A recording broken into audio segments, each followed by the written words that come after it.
மேற்கு தொடர்ச்சி மலைகளின் அடிவாரத்தில் இருக்கும் ஒரு சிறிய கிராமத்திற்கு அருண் புதிய வனத்துறை அதிகாரியாக வந்தான்.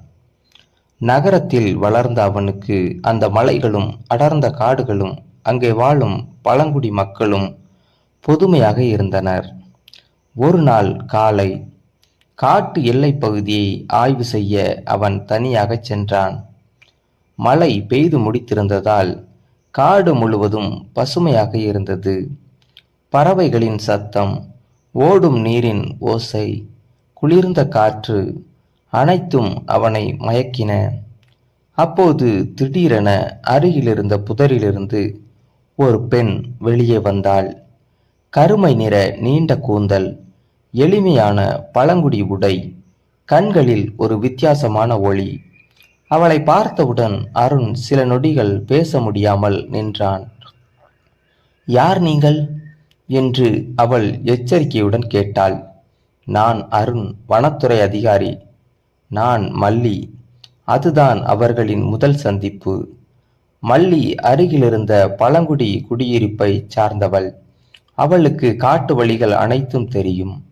அருண் வழி தவறிய இடங்களில் கூட மல்லி சிரித்தபடி சரியான பாதையை காட்டுவாள். அடுத்த சில நாட்களில் அருண் அவளை அடிக்கடி சந்திக்க ஆரம்பித்தான். முதலில் நட்பாக இருந்த உரையாடல்கள் மெதுவாக நீண்ட நேர பேச்சுக்களாக மாறின. "நகர வாழ்க்கை எப்படி இருக்கும்?" என்று மல்லி ஆர்வமாக கேட்பாள். "உங்களுக்கு இந்த காடு பிடிக்கிறதா?" என்று அருண் கேட்பான். "இந்த காடு என் உயிர்." அந்த பதிலை சொல்லும்போது அவள் கண்களில் தெரிந்த பாசம் அருணை கவர்ந்தது. ஒரு நாள் மாலை, சூரியன் மலைகளுக்கு பின்னால் மறைந்து கொண்டிருந்த நேரம், அவர்கள் இருவரும் ஒரு அருவி அருகே அமர்ந்திருந்தனர். "நான் சிறியவளாக இருந்தபோது இந்த அருவி என் ரகசிய நண்பன்" என்று மல்லி சிரித்தாள். அவள் சிரிப்பை பார்த்து கொண்டே இருந்த அருண், "நீ சிரிக்கும் போது இந்த காடு கூட அழகாகிறது" என்று சொன்னான். மல்லி வெட்கத்தில் தலை குனிந்தாள். அந்த நொடியில் இருவரின் மனதிலும் ஏதோ மாறியிருந்தது. நாட்கள் வேகமாக சென்றன. அருண் வேலை முடிந்ததும் மல்லியை பார்க்காமல் இருக்க முடியவில்லை. மல்லியும் அவனை எதிர்பார்க்க ஆரம்பித்தாள். ஒரு நாள் பழங்குடி மக்களின் திருவிழா நடந்தது. முழு கிராமமும் விளக்குகளால் அலங்கரிக்கப்பட்டிருந்தது. பாரம்பரிய நடனங்கள், பாடல்கள், கொண்டாட்டங்கள் என மகிழ்ச்சி நிறைந்த சூழல். அன்று மல்லி அணிந்திருந்த நீல நிற உடையில் அவள் மிகவும் அழகாக இருந்தாள். அருணின் பார்வை அவளை விட்டு விலகவில்லை. "என்ன பார்க்கிறீர்கள்?" என்று மல்லி சிரித்தாள். "உன்னை." அவள் முகம் சிவந்தது. இரவு நேரத்தில் மக்கள் அனைவரும் கொண்டாட்டத்தில் இருந்தபோது அவர்கள் இருவரும் அருகிலிருந்த மலைப்பாதையில் நடந்து சென்றனர். நில ஒளி அந்த பாதையை வெள்ளையாக மாற்றியிருந்தது. "அருண்" என்று மெதுவாக அழைத்தாள் மல்லி. "சொல்." "நீங்கள் ஒரு நாள் இந்த இடத்தை விட்டு போய்விடுவீர்களா?" அந்த கேள்வியில் பயம் இருந்தது. அருண் சில நொடிகள் அமைதியாக இருந்தான். பிறகு அவளது கைகளை பிடித்தான். "நான் எங்கு இருந்தாலும் உன்னை மறக்க மாட்டேன்." மல்லியின் கண்களில் கண்ணீர் துளிகள் தெரிந்தன. "நான் உங்களை காதலிக்கிறேன்." அந்த வார்த்தைகளை சொல்லிவிட்டு அவள் தலை குனிந்தாள். அருண் மெதுவாக அவள் கைகளை இறுக்கமாக பிடித்தான். "நானும் உன்னை காதலிக்கிறேன் மல்லி." அந்த இரவு அவர்களின் வாழ்க்கையில் மறக்க முடியாத இரவாக மாறியது. காற்று மெதுவாக வீசியது. மலைகள் அமைதியாக இருந்தன.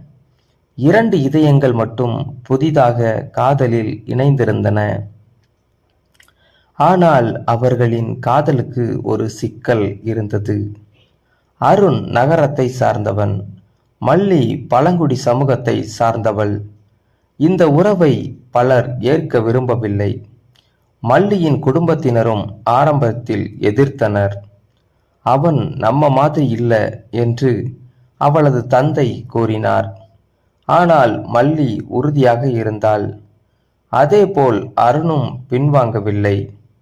அவன் பழங்குடி மக்களுக்காக பல நல்ல வேலைகளை செய்தான்.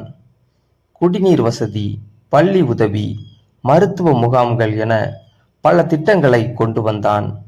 மெல்ல மெல்ல மக்கள் அவனை நம்ப ஆரம்பித்தனர். ஒரு நாள் கிராம மூத்தவர்கள் அனைவரும் கூடி ஆலோசனை நடத்தினர். இறுதியில் அவர்கள் ஒரு முடிவுக்கு வந்தனர். உங்களுடைய காதல் உண்மையானது. எங்களுக்கு இப்போது எந்த எதிர்ப்பும் இல்லை. அந்த வார்த்தைகளை கேட்டதும் மல்லியின் கண்கள் மகிழ்ச்சியில் ஒளிர்ந்தன. சில மாதங்களுக்கு பிறகு மலைக்காட்டின் நடுவே எளிமையான திருமணம் நடைபெற்றது. மழை பெய்து முடித்திருந்தது. பசுமையான மலைகள் அவர்களை ஆசிர்வதிப்பது போல இருந்தன. அருணும் மல்லியும் ஒருவரின் கையை ஒருவர் பிடித்து கொண்டனர். ஒரு நகர இளைஞனும் ஒரு காட்டுவாசி பெண்ணும் இரண்டு வெவ்வேறு உலகங்களில் பிறந்திருந்தாலும் காதல் அவர்களை ஒன்றாக்கியது. அந்த மலைகளின் மத்தியில் அவர்கள் புதிய வாழ்க்கையை தொடங்கினர். இந்த ஸ்டோரி உங்களுக்கு பிடிச்சிருந்தா லைக் பண்ணுங்க, கமெண்ட் பண்ணுங்க, மறக்காம நம்ம சேனலை சப்ஸ்கிரைப் பண்ணுங்க.